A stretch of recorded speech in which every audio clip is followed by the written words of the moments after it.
Coming this week to RealCatholicTV.com, CIA Catholic Investigative Agency, Rebellion in the Church. At last, an explanation of what has gone so wrong in the Catholic Church the last 50 years.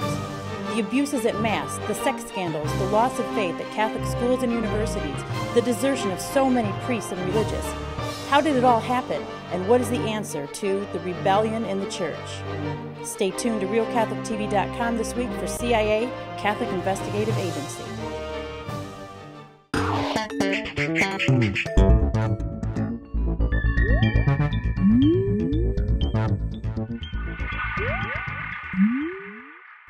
Hello everyone and welcome to The Vortex, where lies and falsehoods are trapped and exposed. I'm Michael Voris.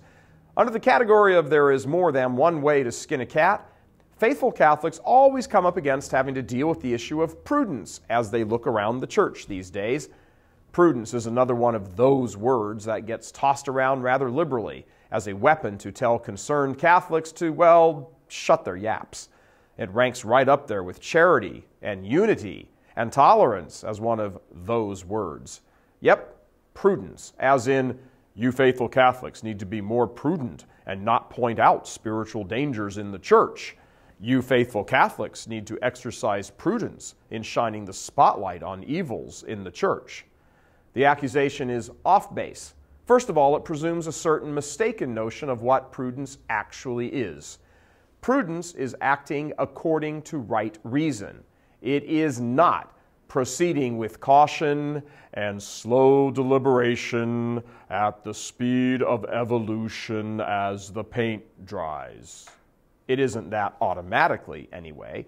Sometimes caution and lengthy thought and slow deliberate counsel is necessary, but depending on the circumstances. If the house, for example, is burning down and the alarms are going off and people are dying in the flames, you don't form a committee to figure out if the fireman's pension fund is sufficient.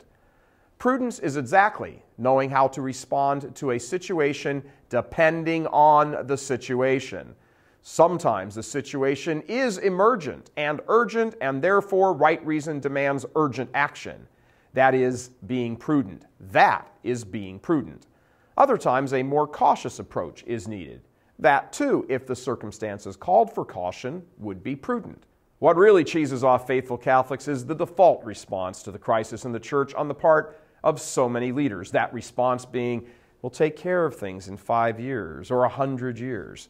After a while, it begins to smack of either cowardice or sticking the head in the proverbial sand, or in some cases, actual complicity and largely silent agreement on and with what's going on. What's going on? Well, in the past 50 years, 100,000 priests in America have left the priesthood. 100,000. Many others have remained who are unfaithful to their lives of chastity and obedience. They ridicule and harass the priests who have remained and are living their priesthoods faithfully. In the meantime, tens of millions of Catholics have simply walked out the door, content to embrace contraception and heresy instead of Christ. Millions of Catholic school-educated students simply don't believe the faith and are actually taught material counter to the faith.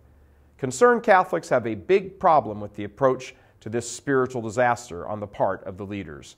Forming committees and task forces and reorganizing departments at the Chancery is not the prudent response to this state of affairs. It's watching the house burn while dialoguing over what color bucket the water should be carried in. The prudent response is to openly declare the state of emergency that many already know exists and get down to the serious business of fixing it. And yes, that is going to cause a lot of the status quo crowd to throw a hissy fit. Oh well, what's more important? To challenge people with the truth so that they can wake up to the spiritual disaster of their own lives and the world around them, or to make sure that the parish and diocesan planning committee on bake sale collections and interdepartmental memo writing staff don't get all in a tither. Well, you make the prudent choice. God bless you. I'm Michael Voris.